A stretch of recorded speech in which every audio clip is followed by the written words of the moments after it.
დღეს ეკლესია იხსენებს კიდევ მოწამე ნესტორ თესალონიკელს, თქვენ იცით ალბათ მისი ცხოვრება. ის ახლობელი იყო წმინდა ის მოწამე დიმიტრი თესალონიკელის. და როდესაც დიმიტრი თესალონიკელი შეიპყრეს და საპყრობილეში იყო, ამ დროს მოელოდნენ ეს წარმართები, რომ ქრისტიანები გააპროტესტებდნენ დიმიტრი თესალონიკელის საპყრობილეში ჩაგდებას და გადაწყვიტეს დათქმულება ქრისტიანების, გამოცხადეს, რომ ორთა ბრძოლაში გამოვიდნენ ქრისტიანი მამაკაცები და ყავდათ ერთი ცნობილი მებრძოლი გოლიათი ადამიანი, რომ და დიდ მოედანზე გაიდო ესეთი ძელი და ძელის ორივე მხარეს მიწაში ჩაფლობილი იყო შუბები დიდი რაოდენობით და იძახებდა ეს ქრისტიან მამაკაცს, ეს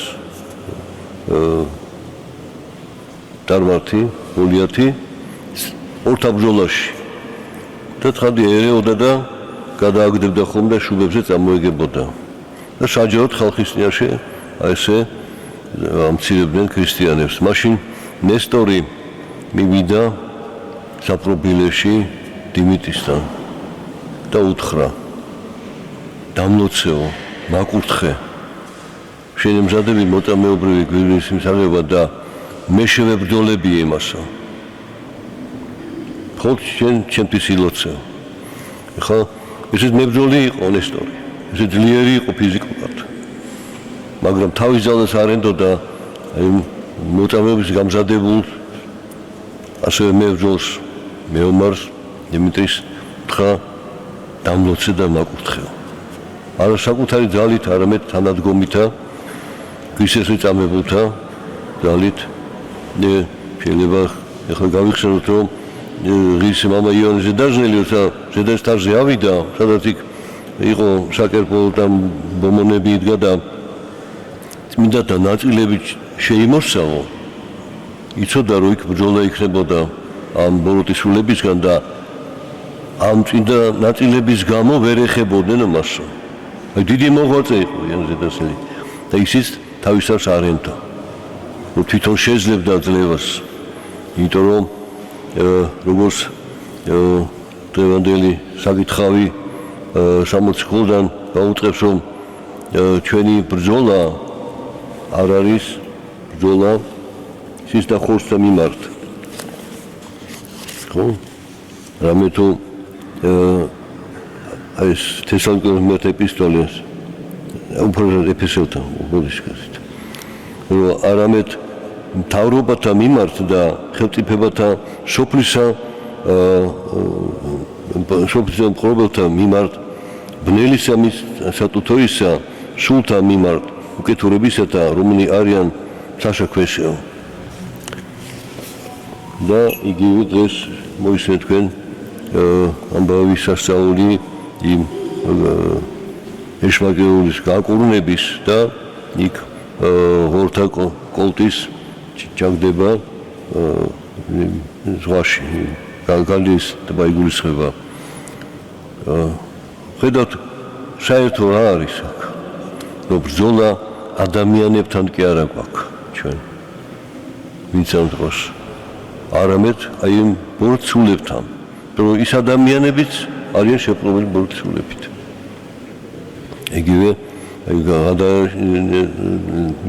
გაკურნა ეშმაკეული, გაკურნა მაცხოვარმა ბორცვულმა თქვა მაშინ, რომ აი შევალო ღორების კოლტშია. ესეც ღვთის განგებით ხდება და ასეთად აირია ეს კოლტი და ღორების და ერთად გადავარდა რაში დაიყვნენ. რაც ნიშნავს, რომ ადამიანს აქვს ბრძოლა, საქონელს არა, მაგრამ გარკვეულ შემთხვევაში შეიძლება იმასაც დაერიოს. რატო ადამიანს? იმიტომ ადამიანი ღვთისხატებისგან შექმნილი. ადამიანი დაიკვირდა სასופელოს. ადამიანის ქმნილება ნივთიერი ქვეყანაზე, მაგრამ ღვთის ხატებისგან შექმნილი სულით ის იმის წინააღმდეგ იბრძვის მასტური, რატო? როგორც წერილი გვახსენდა გვამცემს ეპისტოლე იუდა მოციქულისა, არა ის კარგად ცხადია, იუდა მოციქულისა, თამაშო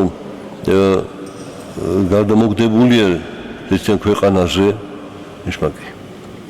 იქაც ხედავთ რასო ავრანგელოზი მიქაელი რომ შეებრძოლა მასო როცულსა არა თავისი ძალით ამოსო უფლის სახელითო გიბძანება შენო მე არაო და მოგიგეთ რომ რამდენი მაგალითია ჩვენთვის მე წერილში იმისა რომ ჩვენ ძალებს ნუ ვენდობით რატო რომ ის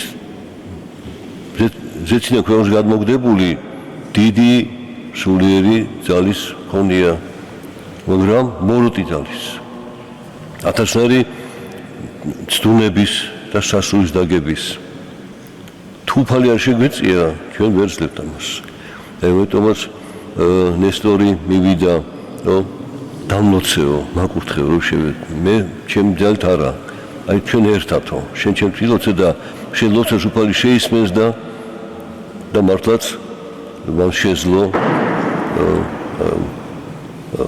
გამარჯვების მოყვება და გაახარა ქრისტიანები, ვინც იქ შეკრებილნი და ნუ დიდი გულის ტკივილით იძულებული იყვნენ რომ ეყურებინათ ეს სანახაობა, რომ ხოცავდნენ ქრისტიანებს თვალწინ, ვითომ თორთა ბრძოლაში თანასწორია, მაგრამ პირობები არა თანაბარი და აი ნესტორს ეს ძალა მიეცა და მან გადმოაგდო ის წარმართი და ის დაეგო შუბებზე. აი ეს უკვე ვერ აიტანეს იმ მართველებმა ქალაქის. ეხლა ნესტორი შეიყრეს საწამებლად. არ შეეწინააღმდეგა. იმიტომ მაჩვენა ძლევა ჯვარითა, ძლევა კურთხევითა, ძლევა ქრისტეს სახელითა აი ამ ერთაყოლისეულობაზე, მოროტებაზე, ძალადობაზე ადამიანებზე. აი ეს არის და დღეს მისი ხსენება არის ყოველთვის დიდი დღესასწაულის შემდეგ იხსენებენ ნესტორს. დიდი თქო არაფერი გაუკეთებია. ეს ერთი ასეთი ინტროთ ქრისტიანების გადასარჩენად, რომ მეტი აღარავინ არ დაეხოცათ იქ აი ამ ორთა ბრძოლაში. და ეჩვენებინა ძლევა საკვირველი არა კაც ძალით ადამიანის, არამედ ღვთისშეწევნით და ღვთის ძალითა. ესეც არის ჩვენთვის მაგალითი. ჩვენ როგორ ვიბრძოლოთ, როგორც ახლა ეპისტოლიდან მოისმენთ, ჩვენი ბრძოლა არის აი ამ მასწავლებლებთან. ისე რომ ქვეყანაზე რაც ხდება ცოდვა, ეს არის შედეგი იმ დაცემული ბუნების ადამიანებში. რა ბუნება ესეთი? ყველანაირი ცოდვა, ამპარტავნება, განკითხვა და ნაღროვანება, გემოთმოყვარება, სიძვა, მრუშობა,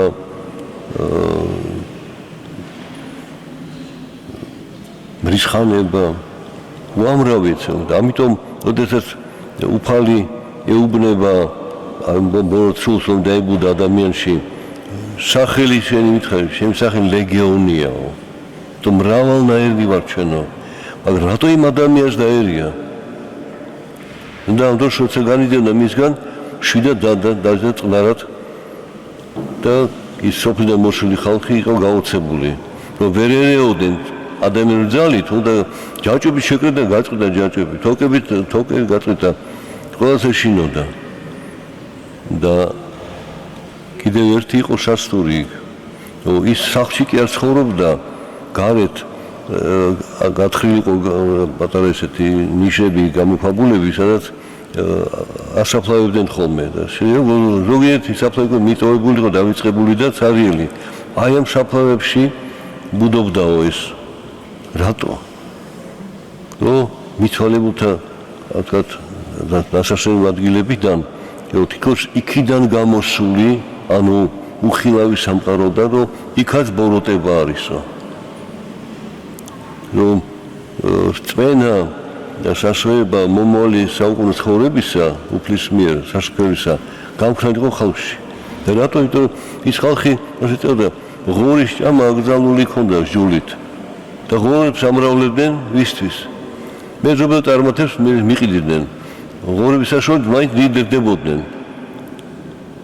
და იმ სიმდიდრით მე თავის მოთხოვნებას მიწეს ყოველს იყვაყოფილებდნენ. ანუ ეს ორგულობა გამოიჩინეს. რაც შენთვის არ გინდა, სხვასაც უაძლევ. თუ შენთვის ცუდია, სხვასაც უწუკეთებ. აი, ამიტომ მართებს ხსოვნა იმ სიტყვის სახარებისა, რომ რაც გინდა რომ შენ გაგიკეთო, შენ გაუკეთე. რაც შენთვის არ გინდა, სხვას არ გაუკეთო ესა. აი, აუქროს კანონის სახარებისა ეს არის ცნობილი და აი ხედავთ რომ რასაც ის წარმართები ქრისტიანს უკეთებდნენ, მე მათ მიეგოთ საპასუხო ნესტორის ხელით. ხო, აი ხედავთ რომ სული კავშირი არის მთელ ტერილში დარიგება იქნება, მოხდარი ამბავი იქნება თუ მომავალი შემდეგ უკვე ეკლესიის მოვაწეობს ამ ქვეყანაზე და წმინდანთა დასის მოვაწეობით ჩანს როგორ ეს ბრძოლა მიმდინარეობს. იქ არა ეროვნებას, არა სახელმწიფოს, არა ბრძოლა არის აი ბოროტსულების მიმართ, რომელსაც ადამიანის საშუალებით მოქმედებენ მერე. და რატო ადამიანის საქონელზე ითხოვეს და იმიტომ შევიდნენ, თორე არ იყვნენ იმათში. ჩვეულებრივი იყვნენ. ადამიანთან ბრძოლა იმსულებს. რათა როგორც ვალნებული იობის წინში ერია, რომ შეიკრიბნენ მერთანო ანგელოზებია ყველანი და მათ შორის შეშმაკიც მოვიდაო. და რისის მოვიდა, რომ აი თავის ამპარტაუნის სულ კიდევ ერთ გამოვლინა, რომ აი შენ გონია რომ შენ ბატონო, შენ მე ქვეყანაში არც ერთი არ თაყვანს შენო, მეცეუბრება. და არც არავინ არ მართალიო. როგორ დაცულ ქვეყანაში უცებია არავინ მართალი. და გადმოგდებული ქვეყანაზე რატომ? რომ გამოსცადოს თავისუფლება ადამიანებისა. ღვთისნებას აირჩევენ თუ დაცემულ ბუნების აიან მოროთე ანგელოზების ნებაზე ივლიან. და უფალმა უთხრა, არა, ერთი დავიტოვეო ჩემთი მართალიო, აი ეს იობიო. მომეცი ხელშიო მომეც და ნახავ როგორ მართალია და ეს უფალიობნება გაძლევო, ხოლმე სულს არ შეეხო. ქონებას ყველაფერს შეეხება რაც გინდა. სულს არ შეეხო. და ეს ამ ბრძოლაში ვარ ჩვენ ყველანი. და თუ ხილავია ეს ბრძოლა, მაგრამ გონია რომ ჩვენგან მოდის, ან ვიღაცისგან მოდის, სხვა მეზობელია თუ თანამშრომელია თუ ნათესავია, არ აქვს მნიშვნელობა. და რაღაცის გამო ეს საბაბს პოულობს, რომ ჩამოაგდოს ტრობა, შუღლი, დაპირისპირება, შური. აი ეს იცოდეთ. ამიტომ მართებს ისევ და ისევ ვითილდა შეიმოსოთ ძალა ფისა. ისევ და ისევ აქ ამბობს მოციქული, რომ ამისთვის აღიეთ ყოველ საჭიროელი ღვთისა, რაითა შეუძლოთ წინ ადგომად დღესა მას ბოროტსა და ყოველსა იქმოდეთ, რათა ზდგეთ. იცეთ უკვე დეკით მოიტყენთ წელნი თქვენი ჭეშმარიტებითა და შეიმოსოთ ჯაჭვიგი სიმართლისა. ხედავთ? ჭეშმარიტება ხო წელს იმართო და შერწყმა ნიშნავდა ბრძოლისათვის მომზადებას. რომ სამოსელო შეიშალოს, რომ მოქმედად იმოდროო ამ ბრძოლაში, მაგრამ ეს არის ჭეშმარიტება. და ასევე სიმართლეს ამბობს, რომ და ყოველსა იქმოდეთ, რათა ზდგეთ და მტკიცეთ უკვე დეკით მოიტყენთ თქვენი ჭეშმარიტებითა და შეიმოსეთ ჯაჭვიგი სიმართლისა.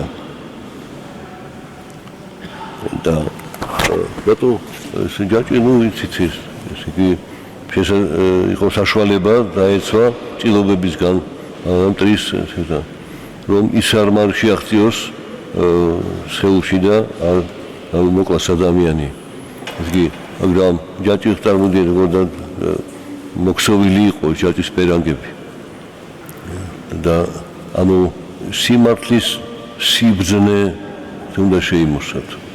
ის კი არა მე რა მგონია სიმართლე, არამედ ღვთისაგან ჭეშმარიტება საფუძველი ამ სიმართლისა და წყალობა და ღვთისამართალი არის საფუძველი ამის. და სწორედ ამით გმართებს ჩვენ შემოსვლა ჩვენ ცხოვრებაში. ვიტყვით ჩვენ ხო არ გვაწამენ, არ გვდევნიან, ხო, მაგრამ ყოველი განზრახვა უკეთური, გულისხმა უკეთური, უკვე ბრძოლა არის. უკვე ის არის ნასული, რომ გონება და გული დაემორჩილოს ამ ბოროტ ძახებს და აყვეს მას და გულში ვიღაცის ის ცუდი გინდოდეს, შეიძლება არ გააკეთო, მაგრამ პირველ რიგში შენ თავს აზიანებ ამით, რომ დაღებულობ. ამიტომ ეცადეთ, რომ ღვთის სიტყვით, ღვთის მადლით, ღვთის წყალობით თქვენ შეძლოთ ქრისტეულად, ქრისტიანად იცხოვროთ და ძლევა ეს სოფელზე მიაღწიოთ, როგორც პავლე მოციქული ბოლოს ამბობს, რომ ამისთვის რომ მე ჯვარს ვართ სოფელი ჩემში და სოფლისათვის ჯვარს ვეცევ. მაგრამ ჯერ თავის თავში სოფელ ჯვარს ვაცვა. სწორედ აი ეს ბრძოლა იმართებს ჩვენ ყველას სულიერი, უხილავი, შინაგანი ბრძოლა და შესაძლებელი მაშინ, როცა ჩვენ ვართ ეკლესიის წიაღში, როცა ჩვენ ვიცით ლოცვა და ვიცით მარხვა, როცა ჩვენ ვიცით ღვთის სიტყვა და ჩვენში ღვთის მადლის მოქმედებით არის მეტად სიყვარული, სიმართლე და ჭეშმარიტება. აი ეს აუცილებელი პირობაა, რომ თქვენ სწორედ ამ სულიერი ძალით იყოთ შემოსილნი და ძლიერთ ამას, რათა მშვიდობა იყოს ქვეყანაზე. და ქრისტიანებს ამიტომ არ მოწამებისათვის, რომ ისინი ბოროტებას არ უკეთებენ, სულს არ იძიებენ, არამედ აქრობენ ამ ბოროტის მოქმედებას თავისი მოთმინებით და ღვთისშეწევით და ღვთის მადლით. რომ ეს არის ჩვენი მისია და ამით მოვიპოვოთ მშვიდობას ჩვენ ქვეყანაზე. ბოროტებაზე სიკეთით უპასუხოთ და წინააღმდეგეთ მოძახის ჩვენ გონებაში, ჩვენ სულში ჩნდება პირველ რიგში. ეს იცოდეთ. ერთად დაგლოცოთ და გახსოვდეთ ჩვენთან არის ღმერთი. მას დაიყოს.